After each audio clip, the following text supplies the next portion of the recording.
या कर्जमाफीच्या नंतर ज्याचे कर्जमाफीत नाव आले, मात्र आता तो जमाना गेला. अल्निनोचं सावट आहे. तुम्ही बँकेत बी गेले, तुमचा पीक विमा असेल, पीक कर्ज असेल, नुकसान भरपाई असेल आणि निघून जाणार, तर कार्यक्रम तुमचा लागणार. जय शेतकरी मित्रांनो, पीक विमा मंजूर झाल्याच्या नंतर बऱ्याच शेतकऱ्याला पीक विमा येत नाही. इतर शेतकऱ्याला मिळतो, आपल्याला काऊन मिळाला नाही? नुकसान भरपाई मंजूर होत असती, आपल्याला कमी कशामुळं आली हे आपल्याला कळत नाही. आणि मग हे सगळं आता डिजिटल झालेलं आहे. कारण ॲग्रिस्टॅकच्या माध्यमातून आता फार्मर आयडी आला आहे, म्हणजे शेतकऱ्याला सुद्धा आता डिजिटल व्हावं लागणार आहे. आणि यापुढं आपल्याला AI माध्यमातून शेतीसुद्धा शिकावी लागणार आहे की कशी करायची. कारण AI सगळं सांगायले. आणि आता सध्या पीक पाहणीला सुरुवात झाली आहे. आणि आता DCSच्या माध्यमातून म्हणजे डिजिटल क्रॉप सर्वे अशी आता पीक पाहणी होणार आहे. त्यामुळे पीक पाहणी करून घेणं किती महत्त्वाचं आहे आणि ती कशी करून घ्यायची हे सगळं आपल्याला या व्हिडिओच्या माध्यमातून बघायचं आहे.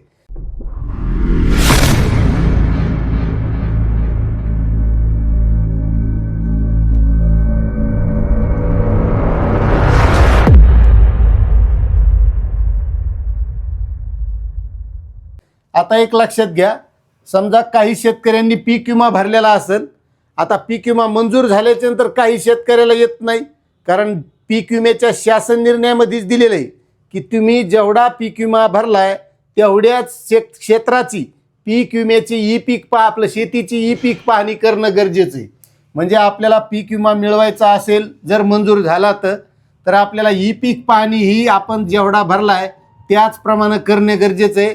त्यावेळेस आपल्याला पीक विमा मंजूर झाल्याच्या नंतर मिळत असतो. त्याच्यानंतर दुसरी गोष्ट आहे पीक पाहणीचं महत्त्व पहा. आता आपल्याला पीक कर्ज घ्यायचं असेल, दोन्ही शेजारी शेतकरी राहतात, रानं सारखंच राहतंय, मात्र एकाला पीक कर्ज ती बँक जास्त देते आणि दुसऱ्याला कमी देते. असं काऊन होतंय? आता ते ज्याला कमी द्याली त्याला वाटतंय त्याच्या साहेब ओळखीचा असन. तिथं ओळखी पाळखीचा संबंध नाही. तुमच्या 7/12वर जे पिकं आहेत, कारण आपल्याला पीक कर्ज हे पिकानुसार दिले जाते.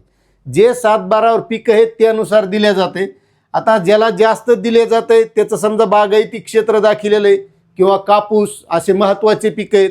आणि जर ज्याला कमी देत आहे त्याचा मूग असेल तर त्याला कमी मिळतोय, पण त्याला वाटतं त्याची साहेबाची ओळख आहे. आणि त्याच्यामुळे पीक पाहणीमध्ये आपले जे काही पिकं आहेत ते बरोबर नोंदवणं गरजेचं आहे. त्यावेळेस आपल्याला पीक कर्जसुद्धा व्यवस्थित मंजूर होत असतं. आणि आता इथून पुढं या कर्जमाफीच्या नंतर ज्याचे कर्जमाफीत नावं आले त्याला पुन्हा पीक कर्ज मिळणार आहे. त्याच्यामुळे पीक पाहणी महत्त्वाची. म्हणजे पहिल्यानं काय होतं, आपण तलाठ्याला सांगून देत, म्हणजे तलाठी मानानंच टाकून देत होते आपला अंदाजे पंचे, सोयाबीन इतकं, कापूस तितका, नाही तर टाकला कापूस, नाही तर सोयाबीनच, नाही तर मूग उडीद, त्याच्या अंदाजाने ते टाकीत होते. मात्र आता तो जमाना गेला. आता आपल्याला जे पीक आहे तेच पीक टाकावं लागेल. त्याचे कारणं तुमच्या सगळे लक्षात येतील. कधी काळी नुकसान भरपाई होत असती. आता नुकसान भरपाई झाल्याच्या नंतर पंचनामे होते.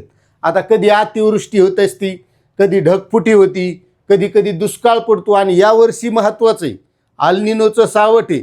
आता याच्या पुढचा अंदाज सांगता येत नाही, काय होईल, पाऊस पडन नाही पडन. आणि अशा वेळेस जर शासनानं समजा नुकसान भरपाई देण्याचं ठरवलं आणि आपल्या जर पेऱ्यामध्ये आपला पेरा व्यवस्थित नसेल तर आपल्याला नुकसान भरपाई कमी किंवा जास्त असा फरक पडू शकतो. त्यामुळं नुकसान भरपाईसाठी सुद्धा ज्या शेतकऱ्यांना आपल्या वावरात कापूस केला आहे त्याला नुकसान भरपाई जास्त मिळते. काही शेतकरी असते की फळबाग असते वावरात पण त्यानं 7/12 लावलेलं नसते, त्याच्यामुळे त्याच्यासाठी नुकसान भरपाई महत्त्वाची आहे. मग अशा वेळेस होतंय काय, अंदाजे पंच आपलं टाकलेलं जर असलं किंवा आता पीक पाहणीच्या माध्यमातून सहाय्यक नेमलेले आहेत. आता हे तहसीलदारांना सहाय्यक नेमलेत, हे आता बंधा तालुका किंवा ते मंडळ 1500 शेतकऱ्यांसाठी एक सहाय्यक आहे. मग त्याला ते गडबडीत करायचेत म्हणून त्यानं सुद्धा बरोबर करणं गरजेचं आहे. तर ती कशी करून घ्यायची हे आपल्याला सगळं पाहायचं आहे. तर नुकसान भरपाईसाठी सुद्धा पीक पाहणी महत्त्वाची आहे. आता त्याच्यानंतर दुसरी गोष्ट आहे योजना. आपल्याला बऱ्याच साऱ्या योजना राबवल्या जातात आणि आपल्याला कुठेही म्हणलं तर 7/12 लागत असते, बरोबर आहे. आता इथून पुढे लागणार नाही, कारण त्या 7/12ला आपला फार्मर आयडी जोडलेला आहे. जर आपल्याला महाडीबीटीच्या योजनेचा लाभ घ्यायचा असेल तर आपला तिथं फार्मर आयडी आता कनेक्ट आहे. म्हणजे तुमच्या 7/12वर काय पेरा टाकलेला आहे आता तुम्हाला पाहायची गरज नाही, तो बरोबर सगळीकडे कनेक्ट आहे. तुम्ही बँकेत बी गेले तर तिथं तुमचा 7/12 दिसणार, तिथं काय पेरलेले, म्हणजे तुम्हाला 7/12 न्यायची गरज नाही. महाडीबीटीचा अर्ज भरायचा असेल तरी तुम्हाला त्या 7/12ची गरज नाही, कारण महाडीबीटीला फार्मर ID जोडलेला आहे, म्हणजे तुमचा 7/12 तिथं सुद्धा दिसतो. आणि मग तुम्हाला फळबाग योजनेचा लाभ घ्यायचा असेल, तुम्हाला कुठं विहिरीचं काही अनुदान घ्यायचं असेल, पाईपलाईन असेल, कोणत्याही मोटर असेल, तर त्या योजनेसाठी तुमच्या 7/12वर विहीर आहे का हे सगळं दिसणार. फळबाग असेल, त्या फळबागेला ठिबक घ्यायचं आहे, तर ज्या काही योजना राबवल्या जातात त्या योजनासाठी सुद्धा ई पीक पाहणी महत्त्वाची. आता ह्या झाल्या सगळ्या गोष्टी, पण आता सर्वात शेवटची म्हणजे महत्त्वाची MSP. आता बरेचसे शेतकरी सोयाबीन नाफेडच्या केंद्रावर विकतात, कापूस CCIला नाफेडच्या केंद्रावर विकतात, किंवा कोणताही हरभरा असेल, कोणतंही पीक असेल. आणि जर नाफेडच्या केंद्रावर विकायचं तर आपण जे पीक नेलंय, म्हणजे जो माल नेलाय, तर त्याची आपल्या 7/12वर नोंद असणं गरजेचं आहे. समजा आपली नोंद कमी आहे आणि आपण माल नेलाय लय मोठा, तर ते जमत नाही, कारण तिथं तुमच्या अंदाजाच्या उत्पन्नानुसार तिथं खरेदी केल्या जाते. तुमच्या 7/12वर नोंद कमी असेल, माल लय मोठा नेलेला आहे, तर ते जमणार नाही.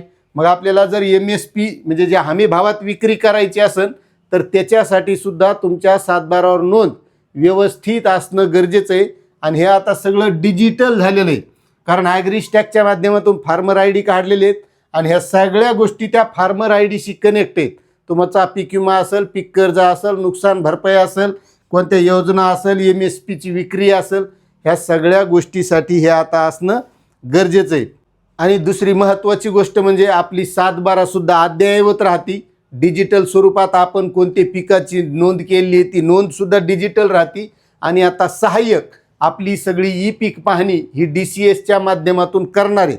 आता हे सहाय्यक आपल्या वावरात पाहणी करायला आल्याच्या नंतर आपण जेवढं क्षेत्र आहे तेवढंच नोंदवणं गरजेचं आहे. आणि बरोबर जेव्हा तेवढंच नोंदितान, तुमची फळबाग असेल, तुमचा कापूस असेल, तुमचा सोयाबीन असेल, तुमचं तूर असेल, मूग असेल, तेवढ्याला तेवढंच नोंदवायचं. कारण पुढं ह्या गोष्टी पीक विमा असेल, नुकसान भरपाई असेल, किंवा कोणत्या योजनेचा लाभ असेल, किंवा MSPत विक्री करायची असेल, तर आपल्याला ही ई पीक पाहणी ॲक्युरेट म्हणजे बरोबर करून घेणं गरजेचं आहे. कारण त्याच्या मागे 1500 शेतकरी, आणि 1500 शेतकऱ्याची करायची म्हणल्यावर ते 20 मीटरच्या आत येणार, भडभड त्याच्या अंदाजाने ते पिकं टाकून देणार आणि निघून जाणार. आणि उद्या जर काही अशा अडचणी आल्या तर कार्यक्रम तुमचा लागणार. त्याच्यामुळं ई पीक पाहणी करून घेणं इतकं महत्त्वाचं झालेलं आहे. आता ही अशी ई पीक पाहणीबद्दलची सगळी माहिती तुम्हाला आवडली असेल असं मला वाटतं. तुमचं याबद्दल काय मत आहे नक्कीच कमेंट करा. आपली माहिती आवडत असेल तर चॅनलला सबस्क्राईब करा. जय जवान जय किसान.